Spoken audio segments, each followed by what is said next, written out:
Okay, Social Security is on the move for 2026, and there are three specific numbers shifting that could directly impact your wallet. Now, whether you're already retired or still decades away, you're definitely going to want to know what they are. So let's break it all down. So the big question is, right, how is this actually going to change your Social Security benefits? Well, it all comes down to three key adjustments that, believe it or not, happen every single year. Your Social Security benefit isn't some number that's just set in stone. It's designed to evolve with the times. And for 2026, we've got updates to three key numbers that are going to influence the size of your check, how much you're taxed, and even how the work you're doing right now affects your future payments. So here are the three big areas we're going to tackle. First, we're looking at your annual raise, which is called the COLA. Then we'll get into the limit on how much of your income gets taxed. And finally, we'll talk about the absolute highest benefit anyone can possibly receive. All right, let's jump into our first number. This is a big one, especially if you're already getting benefits. It's the cost of living adjustment, or as most people call it, COLA. It's designed to help your checks keep pace with the changing economy. You can really just think of this as your annual raise from Social Security. I mean, you feel it at the pump, you see it at the grocery store. When everything just costs more, COLA is the mechanism that's supposed to give your benefit a little boost to help you keep up. And for 2026, that increase is locked in at 2.8%.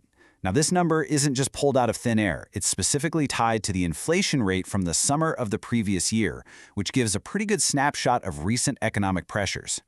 So what does a 2.8% raise actually look like in real dollars? Well, for the average retired worker, it means their monthly benefit is going to climb from around $2,015 to just over $2,070. And what does that boil down to? An extra $56 a month, on average. Now look, it might not sound like a life-changing fortune, but that little extra cushion is designed to stop your buying power from slowly fading away. Okay, let's switch gears. This next one is for all of you who are still out there working. We're talking about the earnings cap, which is just the maximum amount of your income that you have to pay Social Security taxes on. To put it simply, you pay Social Security tax on every dollar you make, but only up to a certain point each year. Once you hit that ceiling, that's it. You stop paying that particular tax for the rest of the year. In 2026, that cap is jumping up to $184,500. That's a pretty big leap, over $8,000 from the 2025 limit. So for higher earners, this means you'll be paying Social Security taxes on a little more of your income before you hit that cap. So here's the really crucial part. It's a two-way street. Any dollar you earn above this amount isn't just untaxed for Social Security.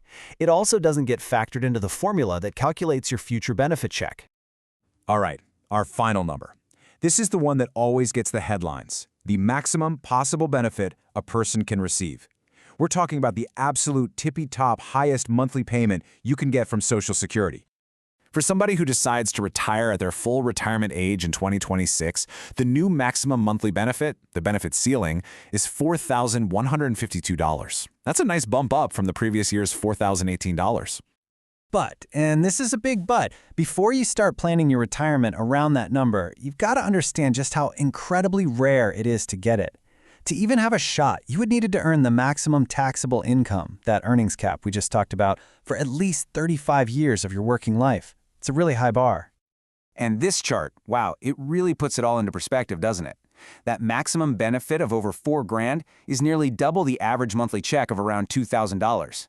It just highlights the massive difference between what's typical and what's technically possible.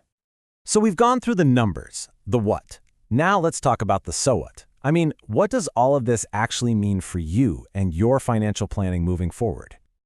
So let's do a quick recap. These are the three core numbers that are going to shape Social Security for the year ahead. You've got a 2.8% raise for beneficiaries, a higher earnings cap of $184,500 for workers, and a new higher ceiling of $4,152 for the maximum possible payout. So what's your next step? Honestly, the single most important thing you can do is log into your personal My Social Security account online. That's where you can see past all these national averages and look at your numbers. Check your earnings history, make sure it's right, and see what your own benefit estimate looks like. And that really leaves us with one final big question. These numbers aren't just statistics on a screen.